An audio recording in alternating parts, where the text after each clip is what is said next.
Hey guys, welcome to the code Pathshala. बहुत सारे बच्चों का ये मैसेज आता है कि भैया डीएसए का प्रॉब्लम या कॉम्पिटिटिव प्रोग्रामिंग का प्रॉब्लम तो चलो हम लीड कोड पर या किसी भी प्लेटफॉर्म पर हम जाकर के सॉल्व कर लेते हैं, लेकिन मान लो कि हमें डीएस समझना है, अगर हमें अपना कोड लिखना है, मान लो पैराग्राफ का कोड लिखना है या फिर फैक्टोरियल का कोड लिखना है या फिर रिकर्सन का कोई भी कोड लिखना है, उस कोड को हम अपने सिस्टम पर कैसे रन करेंगे। मान लो वीएस कोड हमें सेटअप करना है फॉर सी प्लस प्लस, वो हम कैसे करेंगे। अब ऑनलाइन एडिटर में जाकर के कोड तो हम कंपाइल करके रन कर लेंगे और वो हो भी जाता है। हर बार हम ऑनलाइन जाकर के ये सारी चीजें करें, वो प्रैक्टिस अच्छा है नहीं। तो आज के वीडियो में हम बात करेंगे और हम देखेंगे कि वीएस कोड कैसे हम कॉन्फ़िगर कर सकते हैं फॉर मैक और Windows for C plus plus. अगर आप कॉम्पिटिटिव प्रोग्रामिंग कर रहे हो या फिर अगर आप डीएसए का प्रॉब्लम सॉल्व करना चाह रहे हो अपने सिस्टम पे, तो उससे पहले आपसे रिक्वेस्ट है कि अगर आपने सब्सक्राइब नहीं किया तो प्लीज सब्सक्राइब कर लें। अब without getting a delay, let's come to a computer skill. तो वीएस कोड इंस्टॉल करने के लिए सबसे पहले आपको वीएस कोड को डाउनलोड करना पड़ेगा। तो जिस टाइप का आपका सिस्टम है, मान लो आपका विंडोज है तो विंडोज के लिए डाउनलोड कर लो, अगर आपका लिनक्स है तो लिनक्स के लिए, और मैक है तो मैक के लिए डाउनलोड कर लो। तो जैसे कि वीएस कोड मेरे सिस्टम में ऑलरेडी डाउनलोडेड है, तो हम इसको डायरेक्ट ओपन करेंगे और फिर यहाँ से जिस डायरेक्टरी में आपको प्रोग्राम बनाना है, यानी मान लो कि आपको डाटा स्ट्रक्चर का प्रोग्राम बनाना है या फिर कॉम्पिटिटिव प्रोग्रामिंग का प्रोग्राम बनाना है, तो आप एक डायरेक्टरी क्रिएट करोगे अपने सिस्टम में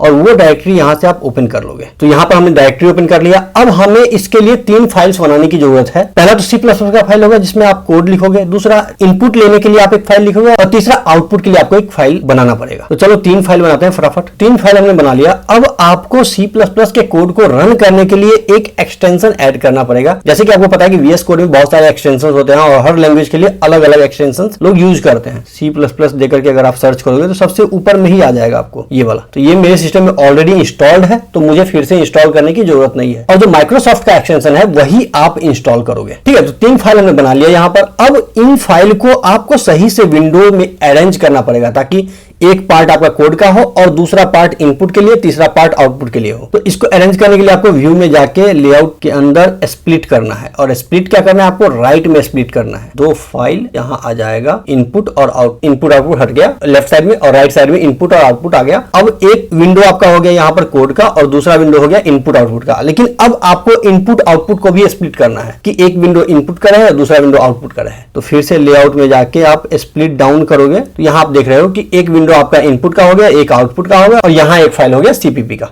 जिसके अंदर आप कोड लिखोगे।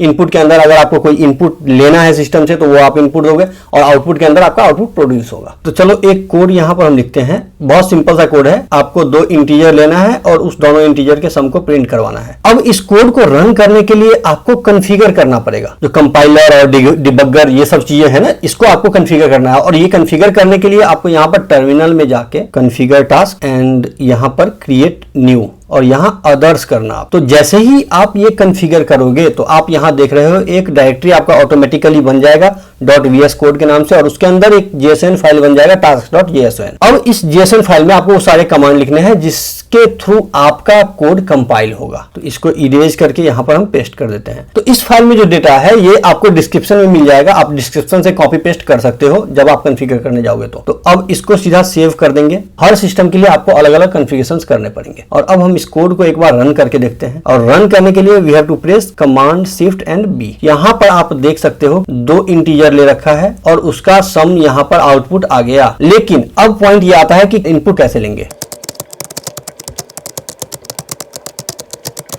तो यहाँ आप देख सकते हो कि हमने क्या किया, 2 वेरिएबल डिक्लेयर कर लिया, उस दोनों वेरिएबल को यूजर से इनपुट ले लिया और यूजर ने इनपुट दिया 3,4। ठीक है, 3 स्पेस 4, और इसने क्या किया, इसको सम करके इसका आउटपुट दिखा दिया 7।